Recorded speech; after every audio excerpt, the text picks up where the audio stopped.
बिस्मिल्लाहिर्रहमानिर्रहीम अस्सलाम वालेकुम नाज़रीन, वेलकम टू द प्रोग्राम रोज़ एट 7 विद महविश मुमताज़ बेग। नाज़रीन, 2008 के बाद सबसे बड़ी सियासी बैठक जो है वो देखने को मिली। बड़े जो है वो फैसले किए गए उसमें, और ताउन भी जो है वो बड़े ही अच्छे अंदाज में किया सियासी जमातों ने एक दूसरे के साथ। और फैसला ये पाया गया कि वज़ीर आज़म पाकिस्तान शहबाज शरीफ और वज़ीर आला पंजाब मरियम नवाज़ साहिबा होंगी। और पीपल्स पार्टी का नाज़रीन इसमें बड़ा ही अहम रोल था, because everyone knows nobody has a proper number.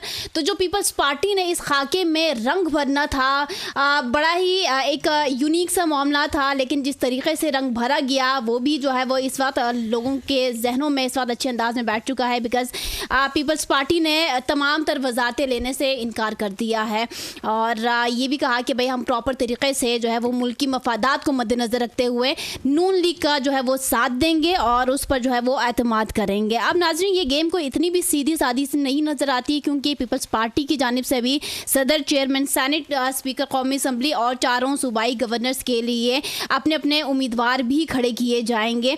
तो ये तमाम सीट्स की जो एक इन्होंने सेटलमेंट कर दी है। अब प्रोग्राम में डिस्कस ये करेंगे कि क्या किसी ने घाटे का सौदा किया, या फिर सब के सब ही जो हैं वो बड़े ही अच्छे अंदाज में जो उन्होंने पाना था इस इलेक्शन के बाद, इक़्तिदार का जो जो हिस्सा जिसके ज़ुमरे में आना था, क्या वहाँ तक उस लेवल तक पहुँच पाए हैं या नहीं। इस हवाले से बात करेंगे। शहबाज शरीफ साहब ने मिसाक़े मौशियत और मिसाक़े जमहूरियत की दावत दे दी है, क्योंकि नाज़रीन PDM 2 जो है वो रेडी हो चुकी है। मिक्स अचार और खिचड़ी जो है वो अब दोबारा आवाम के लिए पेश खिदमत है। एंड बिलीव इट और नॉट, सियासतदानों का ये कहना है कि हमने कॉम्प्रोमाइज़ सिर्फ़ और सिर्फ जो है वो पाकिस्तान की गरीब आवाम के लिए किया है। इसमें हमने अपने ज़ाती मफादात को साइड पर रख के मुल्की मफादात को तरजीह दी है। और नाज़रीन, अगर सवाल करें कि कौन से गरीब आवाम के लिए आप लोगों ने सेक्रीफाइसेस किए हैं या कॉम्प्रोमाइज़ किए हैं, उस गरीब आवाम के लिए, वो गरीब आवाम जो इस वक्त महंगाई के जो एक मलबा है उसके तले दब कर मर रहा है, वो गरीब आवाम जिसके यूथ जो है वो इस वक्त बेरोज़गारी की वजह से ख़ुदकुशियाँ कर रहे हैं, वो गरीब आवाम जो कि 20 से 40% जिनके बच्चे जो है वो तालीम से महरूम हैं, या फिर वो गरीब आवाम जो कि 2 वक्त की इज़्ज़त की रोटी के लिए तरस रहे हैं, या फिर वो गरीब आवाम जो कि इस वक्त जो एक ज़रूरी और तबी इमदाद होती है, ठीक है ना, सेहत के जो मसाइल से दो चार हैं, और पल पल हम देखते हैं कि उनको सही से सेहत की सहूलियात न मिलने की वजह से वो मर रहे हैं, उस गरीब आवाम की बात कर रहे हैं। या फिर वो गरीब आवाम जो कि अपने घर बार को चलाने के लिए बाज़ औक़ात देखा ये गया है कि अपने आप को भी भेज देते हैं। तो ये किस गरीब आवाम की बात कर रहे हैं जिनके लिए हमारे सियासतदानों ने कॉम्प्रोमाइज़ किया है और सेक्रीफाइसेस कर रहे हैं। Today we will discuss about it. हमें पैनल में ज्वाइन किया है इसके लिए नवीद अमान खान साहब ने, सीनियर एनालिस्ट हैं। नवीद साहब, फरमाइएगा। खैर, अभी नून लीग का जो है वो पलड़ा जो है भारी हो गया है, वफाक भी जा रहा है नून लीग की तरफ, पंजाब भी जा रहा है नून लीग की तरफ। तो वज़ीर आज़म के ओहदे के लिए शहबाज शरीफ साहब चूँकि 16 माह की टाइम पीरियड में भी सरबराही उन्होंने ही की, तो क्या नवाज़ शरीफ साहब नहीं बैठ सकते थे? बिल्कुल ठीक है, नवाज़ शरीफ साहब बैठ सकते थे, लेकिन नवाज़ शरीफ साहब की तरजीहात थोड़ा डिफरेंट थी, और वो इलेक्शन से थोड़ा सा पहले वो इस चीज़ को वाज़े भी कर चुके थे कि वो सादा अक्सरियत चाहते हैं। वो सादा अक्सरियत आवाम से चाहते हैं, तो उन्हें होमवर्क पूरा करना चाहिए था ताकि सादा अक्सरियत हासिल कर सकते। सादा अक्सरियत अगर वो हासिल नहीं कर सके तो उसमें वो आवाम ने उन्हें वोट नहीं दिया, या वो किसी और को कह रहे थे कि वो सादा अक्सरियत चाहते हैं। उन्हें सादा अक्सरियत तो अवाम ने देनी थी, किसी और ने नहीं देनी थी। तो उसके लिए ये डिमांड नहीं की जा सकती या ये ख्वाहिश नहीं जाहिर की जा सकती, बल्कि एक पूरी तैयारी के साथ अवाम में जाया जाता है। और फिर अगर आप अपने होमवर्क, पॉलिटिकल होमवर्क कर चुके हैं और अवाम आपको वोट देती है और सादा अक्सरियत आपको मिलती है, तो इस पर किसी को कोई इतराज़ हो नहीं सकता, होना भी नहीं चाहिए। तो अगर सादा अक्सरियत उन्हें मिल जाती तो वो अपने आप को ज़्यादा कंफर्टेबल फील करते और वो वज़ीर आज़म के लिए आ जाते। लेकिन अगर चूँकि सादा अक्सरियत नहीं मिली और उन्हें वो मिक्स्ड अपना जो मैंडेट मिला है, तो उसमें फिर उन्होंने अपने भाई को आगे कर दिया। तो मैं ये समझता हूँ कि इसको हम कह सकते हैं कि ये एक मुकम्मल जिम्मेदारी से फ़रार हो सकता है। तो ये जिम्मेदारी से फ़रार नहीं होना चाहिए था, ये चैलेंज कबूल करना चाहिए था, और वो साबित करते कि अगर वो आते हैं इक़्तिदार में और वो पाकिस्तान के मसाइल का हल दे सकते हैं तो वो ज़रूर देते। लेकिन जहाँ मेरा ख्याल है कि कुछ थोड़ा सा मरियम बीबी के पंजाब में आने और उनके वफाक में आने की वजह से कोई सियासी टकराव हो सकता था, तो उन्होंने अपनी कुर्बानी दे के या अपने आप को पीछे रख कर मरियम नवाज़ को पंजाब में पहली दफ़ा लॉन्च करने और उनको एक जिम्मेदाराना पोजीशन पर सामने लाने का फैसला किया है। नवाज शरीफ एंड शहबाज शरीफ, नहीं, फ़र्क है, दोनों में फ़र्क है। एक तो मिजाज का फ़र्क है, दूसरा पॉलिटिक्स के स्टाइल का फ़र्क है। और अगर इस वक्त नवाज शरीफ आ जाते इसने डिवाइडेड मैंडेट के साथ और वो बहुत मसाइल का शिकार होते, वो डिलीवर ना कर सकते होते, तो फिर वो जो एक भरम था नवाज शरीफ साहब का आखिरी तीर या आखिरी हथियार के तौर पे, वो भरम भी टूट जाना था, वो पार्टी के अंदर भी टूटना था, वो उनका सियासत में भी टूटना था और वो एस्टेब्लिशमेंट के सामने भी टूटना था कि आप जिनको लाए या जो एक आखिरी रेस्क्यूअर के तौर पे आए, अगर वो नाकाम हो गए तो व्हाट इज नेक्स्ट? तो नेक्स्ट तो है ही कुछ नहीं। यानी पीटीआई पीछे नाकाम गवर्नमेंट चला चुकी, पीडीएम नाकाम गवर्नमेंट चला चुकी, उससे पहले जो था कहा जाता था कि पीपल्स पार्टी एक ऐसी परफॉर्मेंस दे चुकी जो काबिल इस्ताइश नहीं थी, तो उसके बाद नवाज शरीफ दोबारा नाकाम हुकूमत देते तो फिर आगे क्या होता?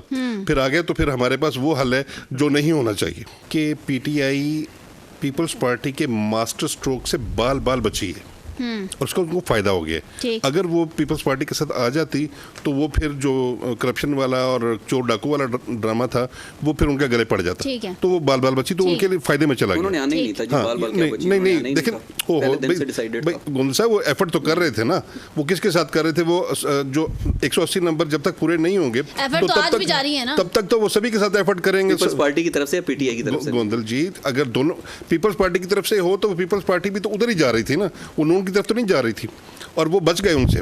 अच्छा, सबसे इंपॉर्टेंट बात है गंडापुर की वफादारी की बात हो रही थी। पीटीआई में कभी भी किसी वफादार को उसका रिवार्ड नहीं मिला। यहाँ तो ये क्वेश्चन जीरो हो गया कि उसको वफादारी की वजह से वहाँ पे उन्होंने गंडापुर को लाए। वफादारी की वजह से नहीं लाए। इमरान खान साहब ने किसी भी ऐसे शख्स को कभी भी ओब्लाइज नहीं किया या उसको प्रॉपर पोजीशन नहीं दी जो उनका वफादार रहा है, उसको हमेशा उन्होंने नुकसान ही पहुँचाया। नंबर 1। नंबर 2 ये है कि गंडापुर को लाने की वजह ये है कि वो तुंद मिजाज है, वो तुर्श मिजाज है और वो एग्रेसिव है। वफाक को एग्रेसिव बिहेवियर देने और रिस्पांस देने के लिए केपी की तरफ से वो उसको लाएं ताकि वो उसको ज़रा रगड़ा दे के रखें। और दूसरी वजह ये है कि पंजाब में मरियम बीबी आ रही हैं जो वहाँ पर वो तेज़ मिजाज की सियासतदान है, तो जो गंडापुर हैं वो मरियम नवाज़ के हवाले से बड़ी बदतमीज़ी और बदकलामी भी कर चुके हैं माजी में, और रिकॉर्ड पे है, उसमें कोई ऐसी भाम वाली बात नहीं है। तो उनकी जो बदजुबानी है वो जाहिर है कि वो सबके सामने यहाँ है। और इमरान खान साहब इस वक्त उनको सिर्फ इसलिए लाए हैं कि वो एक चूँकि केपीके में अवेलेबल जो जितने भी विनर्स हैं उसमें सबसे ज़्यादा बदकलाम या तुर्श ज़बान सियासतदान हैं, तो उनको लाए ताकि वो कर सकें। हाँ, ताकि वो वफाक में शहबाज शरीफ और पंजाब में मरीम नवाज को वो टफ टाइम दे सकें, क्योंकि वो लोग तो नबी साहब जितना बदतमीज सियासतदान होगा, जितना बदतमीज ओहदेदार होगा, वही चल सकेगा। प्राइम मिनिस्टर अगर इमरान खान प्राइम मिनिस्टर बनाते तो शायद वो शेर अफजल मरवत को बना देते। नबी साहब की जरा बात। अच्छा, अगली बात अगली बात खान साहब जिस तरह नकलें उतारते थे बिलावल की और जिस तरीके से वो जुबान इस्तेमाल करते हैं, आपका ख्याल है कि वो लीडरशिप ठीक थी? अब उसको नीचे वालों को आप डिस्कस कर रहे हैं। नहीं, देखिए ये जो गंडापुर साहब हैं, देखिए मेरी बात सुने, गंडापुर साहब जो हैं वो इमरान खान के मिजाज और स्टाइल को की वो अक्कासी करते हैं, और इमरान खान साहब का जो मिजाज है, जिस तरीके की वो पॉलिटिक्स आइंदा करने जा रहे हैं, ये जारहियत की है, ये टकराव की सियासत है, और वो जाहिर है वो उनका कैंडिडेट, उस पर किसी को कोई ऐसा एतराज़ नहीं है, लेकिन एक अमूमी जो तासुर है वो होगा, ये यकीन मानिए ऐसा ही होगा। जो गंडापुर साहब हैं वो उस टकराव और जारहियत की सियासत में जाएंगे, और इस वक्त पाकिस्तान जमहूरियत की जो जमहूरियत है वो टकराव और पोलराइजेशन की मुतहमिल नहीं हो सकती, वो हार्मनी की मुतहमिल होगी। नबी साहब, अभी जो हुकूमत बनने जा रही है, तो जितना बदतमीज जो है वो सियासतदान, जितना बदतमीज ओहदेदार होगा वही चल सकेगा? नहीं, इन शॉर्ट आप ही कहना चाह रहे हैं? नहीं, वो नहीं चलेगा। वो उसको लाया इसीलिए जा रहा है कि वो ऐसा करे, लेकिन ऐसा रवैया जो है वो जो फिजा पैदा होगी, पाकिस्तान उसका मुतहमिल नहीं होगा मुस्तकबिल में। पाकिस्तान को चाहिए, इस वक्त पोलराइजेशन जो है वो उसको पाकिस्तान को नुकसान देगी, और पाकिस्तान या पाकिस्तान की जमहूरियत इस बात का तकाजा करती है कि आइंदा हार्मनी पैदा की जाए, आइंदा यगानगत के साथ और एक दूसरे के साथ मोहब्बत के साथ आगे बढ़ा जाए, और इकोनॉमी को और लोगों के मसाइल को और महंगाई को और जो रीजनल एंड इंटरनेशनल इशूज हैं उनको एड्रेस करके चला जाए। ऐसा जबकि फरमाइएगा जो कि गंडापुर साहब हैं वो उनको घेर घार के उसी जगह रखेंगे और उनकी एक जुमला और उनकी कोशिश होगी कि ये डीरेल हों या ये फंसे रहें और ये दिफाई मॉडल में चले जाएं। पॉइंट आ गया ना जी। वो ये है कि जैसे आपने सवाल किया इश्तियाक से कि ये गवर्नमेंट कमज़ोर होगी या ताकतवर होगी, मेरा ये ख्याल है परफॉर्मेंस कमज़ोर होगी, गवर्नमेंट मजबूत होगी। मजबूत उसमें कोई प्रॉब्लम नहीं होगा, पर मजबूत से काम ना करे, वो आपको ब्लैकमेल करे तो देख तो नहीं, वो काम उनके करेंगे, वो काम करेंगे। ठीक है बैग साहब, ये जो गवर्नमेंट बनने जा रही है मजबूत या कमज़ोर? नहीं, इसमें कोई शक नहीं है कि ये कमज़ोर गवर्नमेंट होगी, इसमें कोई शक नहीं है कि ये ब्लैकमेल हो रही होगी, इसमें कोई शक नहीं है कि PDM 2 का अगर हम नाम दे रहे हैं तो इसका मतलब है ये एक्सटेंशन है PDM 1 की, और मेरा नहीं ख्याल कि ये पूरी मुद्दत भी पूरी कर सकेगी। मैं नहीं समझता कि ये ऐसी गवर्नमेंट होगी जो डिलीवर कर सकेगी। टाइम कवर कर लेंगे क्या लगता है? 6 महीने काट जाएगी जी। नहीं, मेरा ख्याल है 2-2.5 साल तो जाते जाते हो जाएंगे, लेकिन ये हमारी हुकूमत की इतनी ही लाइफ होती है। बात ये है कि लोगों के मसले मसाइल को जो हल करना है, जो मईशत को ठीक करना है, वो कैसे हल होगा? असल मसले मसाइल तो उनके जिनकी तरफ आपने इंट्रो में कहा कि यहाँ पे लोग खुदकुशियां कर रहे हैं, अपने बच्चों को मारते हैं, खुदकुशी कर लेते हैं खुद भी, और ये वाकयात हर महीने हर 15-20 दिन में हमको नजर आते हैं। मैं समझता हूँ कि सबसे बड़ा इशू जो है वो मईशत है। इस मुल्क को अगर आगे लेके जाना है तो आपको एक मजबूत हुकूमत चाहिए, मजबूत हुकूमत चाहिए तो उसके लिए आपका मैंडेट भी मजबूत होना चाहिए। अब यहाँ पे वही बात है, इश्तियाक साहब जो कह रहे हैं कि ये इलेक्शन मैनेजमेंट सिस्टम इस तरीके से चीज़ें डिले ना करता तो चीज़ें शायद मुख्तलिफ होती, लेकिन मुख्तलिफ होती तो क्या वो हमारी रियासत को मंजूर थी? तो हमारे कई मसले मसाइल हैं, हम कई फ्रंट्स पे लड़ रहे हैं। मैं समझता हूँ कि लेकिन फिर भी अभी ये गवर्नमेंट को जो है ना चलना चाहिए, इलेक्शन ना होने से केयर टेकर से बहुत बेहतर है। मैं समझता हूँ कि इनको रहना चाहिए और इनको बैठ के कोई लॉन्ग टर्म प्लानिंग करके और सारी जमातें इकट्ठे बैठे और खान साहब से भी बात करें, रिकंसिलिएशन करें, और खान साहब को भी होश के नाखून लेने चाहिए। वो भी एक तरफ बैठ के जो है ना इस तरह ना करें कि मैंने किसी से इत्तेहाद नहीं करना, मैंने किसी से बात नहीं करनी। मैं समझता हूं कि सियासत में सबसे बड़ी जो चीज होती है वो रिकंसिलिएशन होती है, वो आपस में बैठना होता है, डायलॉग होता है, और उसके बाद उसके कुछ नतायज होते हैं, क्योंकि अल्टीमेट सफर जो है वो ये मुल्क है, यहाँ के लोग हैं, यहाँ के गरीब लोग हैं, यहाँ की मईशत है, उसको संभालना है, लोगों को सहारा देना है और लोगों के मसाइल का हल तलाश करना है। ठीक हो गया जाहिद साहब। अच्छा, इसके ऊपर मैं आपके सवाल का जवाब देने से पहले जो अभी बेग साहब ने बात की ना कि खान साहब एक तरफ बैठ गए हैं और वो ऐसा नहीं कर रहे या वैसा नहीं कर रहे, खान साहब एक तरफ बैठा नहीं है। बेग साहब का मतलब ये है कि उनको जेल में एक तरफ बिठा दिया गया है और वो इस पोजीशन में नहीं है कि कोई बेहतर डिसीजन कर सकें किसी भी चीज़ के बारे में। अब जो नवीद साहब ने बात की है कि फॉर्म 45 वाला मामला जो है वो इलेक्शन कमीशन या बाकी पार्टीज के गले में पड़ेगा या इलेक्शन के नताइज जो है उसमें ताखीर हुई है, तो जो कि एक अच्छी बात नहीं है। इस हवाले से अगर मैं कहूँ 2008 का इलेक्शन ले लें, 2013 का इलेक्शन ले लें और 2018 का इलेक्शन ले लें, उन इलेक्शन के नताइज में भी ताखीर हुई थी। और जो एग्रीड पार्टी होती है जो हार रही होती है वो हमेशा से उनको ऑब्जेक्शन होता है कि जनाब ये इलेक्शन इसलिए ताखीर का शिकार हुए कि हमें हराना मकसूद था। अब वल्लाहु आलम इसके बारे में जो मुतलका इदारे हैं वो बेहतर जानते हैं। अब फॉर्म 45 वाला मामला संभालने की जो जान इसके जगह पे मैं बासात एहतराम कहूंगा, ये आलम सारा जानता है। मैं आपको बेग साहब कहना चाह रहे हैं कि जाने न जाने गुल ही न जाने, बाकी तो सारा शहर ही जाने।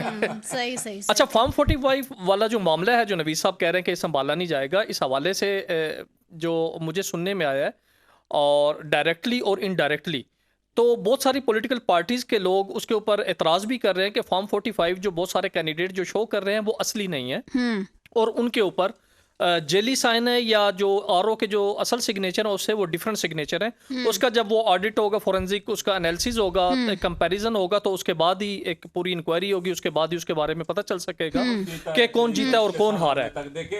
और यहाँ पे वो अगर हम स्पीकर साहब जो है ना, सूरी साहब स्टे पे बैठे रहे, वोडा साहब स्टे पे बैठे रहे, और एक जमाना था जब चीफ मिनिस्टर पंजाब जो है वो स्टे पे बैठा रहा। यहाँ पे स्टे ऐसे चलते हैं कि खुदा की पनाह। मेरे ये ख्याल है ये मसला नहीं हल होने वाला। इसकी इंक्वायरी फॉर्म 45 का मामला तय होते होते यहाँ पे हुकूमतें गुजर जाती हैं। अब कासम सूरी की जैसे मिसाल दी गई है, हुकूमत अपनी मुद्दत पूरी कर गई, डिसॉल्व हो गई और उन्होंने रिजाइन कर दिया और उसके बाद जो है ना केसेस भी फिक्स हो रहे थे। अब जो ये गवर्नमेंट होगी आने वाली, ये डेफिनेटली एक कमजोर हुकूमत होगी। ठीक है, इसमें नवाज शरीफ साहब को बड़ापन दिखाना चाहिए था। जो सबसे ज्यादा तादाद में जो जीते हैं वो आजाद उम्मीदवार हैं, चाहे उनकी एफिलिएशन किसी पार्टी के साथ थी या वो जेन्युइनली इंडिपेंडेंट थे। तो नून लीग को बड़ापन दिखाते हुए उनको हुकूमत साजी का मौका फराहम करना चाहिए था और नून लीग को प्रेफर करना चाहिए था कि वो अपोजिशन में बैठे। अब जो हुकूमत है ये मौजूदा अगर तश्कील पाती है तो जी मैं वफाक की बात कर रहा हूँ, सॉरी मैं पंजाब की बात नहीं कर रहा हूँ। नवीद साहब जाहिद साहब बहुत इंपॉर्टेंट बात कर रहे हैं, डिस्कस करना है। मैं वफाकी हुकूमत की बात कर रहा हूँ। पंजाब के अंदर तो डेफिनेटली नून लीग आ रही है, तो नून लीग तो किसी को मौका नहीं देगी वहां पे। अब सूबे देखे जाएं, अगर तमाम सूबे वो बड़ी पार्टियों के पास आ जाने थे और वफाक के अंदर अगर आज़ाद उम्मीदवारों को नून लीग हुकूमत बनाने का मौका फराहम करती और खुद अपोजिशन में बैठ जाती तो ये नून लीग के मुस्तकबिल के लिए बहुत बेहतर था। अगर ये कमजोर हुकूमत बनती है जिसमें नून लीग की हुकूमत ब्लैकमेल होती रहेगी अपने इत्तेहादियों के हाथों, और जैसे मैंने पहले कहा कि पीपल्स पार्टी तो हाथ झाड़ के कह दी थी कि हमारा इसके अंदर कोई हाथ नहीं है, और अगर ये 2-3 साल के अंदर अंदर हुकूमत नाकाम हो जाती है तो नून लीग आने वाले इलेक्शन में आपको किसी जगह नजर नहीं आएगी और बहैसियत पॉलिटिकल पार्टी जो है नून लीग का नाम वो खत्म होता हुआ नजर आ रहा है। तो नून लीग ने अपने पैर पे कुल्हाड़ी मार ली है। मैं समझता हूँ कि ये नून लीग का एक वाइज डिसीजन नहीं है। ये ठीक हो गया। आप ये भी फरमा दीजिएगा कि ये कितना टाइम मुकम्मल करेगी जो गवर्नमेंट आने जा रही है? मैंने 2-3 साल का लफ्ज इस्तेमाल किया है और मुझे तो खुदा ना करे कि ऐसा हो, मुझे ये लग रहा है कि ये गवर्नमेंट खत्म हो जाएगी और जो 5 साल के बाद इलेक्शन जो होने चाहिए वो मुझे पहले होते हुए नजर आ रहे हैं। सही। इश्तियाक साहब क्या समझते हैं गवर्नमेंट कितना टाइम पीरियड निकाल लेगी? देखिए जी, इसके बारे में तो कुछ नहीं कह सकता, लेकिन कमजोर हुकूमत है। एक मुख्तसर सी बात और कि ये नून लीग ने फैसला नहीं करना था कि आजाद उम्मीदवार इख्तियार में है। आजाद उम्मीदवार पीपल्स पार्टी के साथ हाथ मिला लेते, नून लीग का उसमें क्या काम? मेरा कहने क्या है कि नून लीग को इश्तियाक साहब का नुक्ता नजर ज्यादा इसमें वजन है। वजह यह है कि नून लीग ने किसी को नहीं ला के दावत देनी थी। हर पार्टी की अपनी दौड़ है, हर पार्टी का अपना मैदान है, सबका सियासत मैदान है और सभी इख्तियार चाहते हैं। अगर कोई इख्तियार नहीं चाहता तो वो सोचता है कि मैं इख्तियार से बाहर रहकर मेरी ज्यादा बचत है। और मैं ये समझता हूं कि नून लीग हमेशा ही इख्तियार का जब भी मौका आता है उसको गंवाती नहीं है। कभी कभी आपको इख्तियार छोड़कर भी बहुत कुछ हासिल होता है और नून लीग ने पीडीएम की गवर्नमेंट लेकर भी इख्तियार में आकर भी गंवाया और अब भी नून लीग आकर गंवा रही है। और पीपल्स पार्टी बहुत स्मार्ट प्लेयर है। पीपल्स पार्टी के जरदारी साहब ने इस वक्त इख्तियार में शामिल होकर और जिम्मेदारियां न लेकर जो स्मार्ट स्ट्रोक खेला है उसमें वो सबसे आगे है। जो पीटीआई है वो गेम से बिल्कुल बाहर है, हालांकि उसकी पूरी एफर्ट है इस वक्त कि वो किसी तरीके से इख्तियार में आ सके। मैं ये समझता हूँ पीटीआई इख्तियार में आ सकती है उस वक्त जब उसके पास 180 या 176 से ज़्यादा नंबर हों, ठीक है, उसको वेलकम किया जाना चाहिए। लेकिन वो हर सूरत में इख्तियार हासिल करके अपना जो उसकी जो साख है, जो भरम है इस वक्त थोड़ा सा बना हुआ, वो भी गवा देगी। तो मैं ये समझता हूँ कि जो इक़्तिदार को छोड़ के भरम बन सकता था वो पीएमएल-एन ने वो चांस गंवाया है और उसमें सबसे ज्यादा बेहतरीन बेनिफिशियरी पीपल्स पार्टी है जो इक़्तिदार में है भी और जिम्मेदारियों से भी बाहर है। आखिरी अल्फाज क्या होंगे जी प्रोग्राम वाइंड अप करने? आखिरी अल्फाज बस यही है कि दुआ करनी चाहिए कि अल्लाह वो फैसले इनसे करवाए, करते तो नहीं है, जो पाकिस्तान को सही मानों के अंदर जो है ना खुशहाली और अमन के रास्ते पर गमजन करें। हम नेक ख्वाहिशात के जारी कर सकते हैं, दुआ कर सकते हैं। ठीक है जी बेग साहब, कोई शेर में बता दें कि भाई ये मामला जो है वो किस सिमत पे जाने चाहिए? याद आ रहे हैं तो नहीं, मेरा भी ये नुक्ता है। वो कहते हैं कि वो फैज साहब का शेर है ना कि क्या वो एक बड़ा मशहूर शेर नहीं है जो आपको भी याद हो शायद, कि नई हवा चली है तो लेट्स होप के सारी चीज़ें जो है ना वो ठीक हो। मुझे उस तरह याद नहीं आ रहा, लेकिन ये है कि वो मुझे तो उसी के हवाले से ही है कि नई हुकूमत बन रही है तो लेट्स होप के चीज़ें बेहतर हों और आने वाले वक्त में पाकिस्तानियों का भला हो। ठीक है जी जाहिद साहब, होप फॉर द बेस्ट इसमें दुआ कर सकते हैं कि अल्लाह ताला आने वाली हुकूमत और उनकी पॉलिसियों की हमारे मुल्क के लिए और हमारे मुल्क की मौशी और उसके हिफाजत के हवाले से बेहतरी की तरफ लेके जाए। मैविश मसाइल इतने ज़्यादा हैं कि वो सिर्फ हुकूमत में आने वाली पार्टी की से हल नहीं होंगे, सबको मिलकर बैठना होगा। इमरान खान साहब का जो फैक्टर है बड़ा इंपॉर्टेंट है, उनको इंगेज करें और पीटीआई को भी साथ उनका भी टेक लें और उनके साथ मिलकर इस मुल्क के मसाइल को हल किया जा सकता है। जब तक तमाम स्टेक होल्डर्स और तमाम पोलिटिकल पार्टीज नहीं मिलेंगी, मैं नहीं समझता कि पाकिस्तान मसाइल से निकल सकेगा। ये बहुत अच्छी बात है, ये बहुत शानदार बात है। साहब का शेर याद आ गया, गुलू में रंग भरे बाद नो बाहर चले चले भी आओ के गुलशन का कारोबार चले। तो जाहिर है उनको भी इन जिम्मेदारियों में शामिल किया जाना चाहिए पीटीआई को, और चाहे वो वफाक हो, इससे कोई भी सूबा हो कि बाकी पार्टियों के साथ बैठ के मुल्क के लिए बेहतरी का जो है ना कोई फैसला कर सके।